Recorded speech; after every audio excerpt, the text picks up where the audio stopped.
Hello mga kababayan, ito tips itong Toyota Vios na 2013 model. Issue nito yung nawawala-wala yung aircon niya. Minsan lumalamig, minsan hindi. So, chinik namin, okay naman yung Freon. Tapos yung pan, okay naman yun. Ayun, okay no. So, ito lang yung pinalitan namin mga kababayan ito. Yung solenoid valve lang, yung ECB. So, ito yung kadalasan na nasir. Dahil ito, clutchless kasi ito eh. Ayun, ang ganda, automatic na rin oh. Okay, ito ang tandaan nyo mabuti pag gano'n, nawawala yung lamig. Ito yung papalitan muna. Huwag muna yung compressor para medyo makatipid kayo. So ngayon, okay na.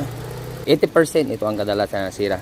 20% na sa compressor. Kaya once na in-estimate kayo compressor agad ang hatol, ano muna. Ito muna ang papalitan nyo mga kababayan.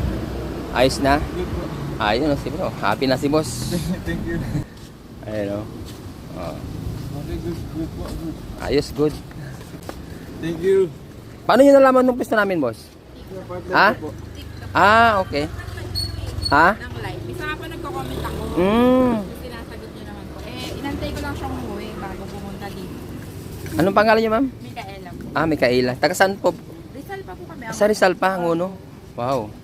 So, ngayon, okay na yung aircon niyo, ma'am. So, ito lang yung pinalitan natin. Yung ECB valve.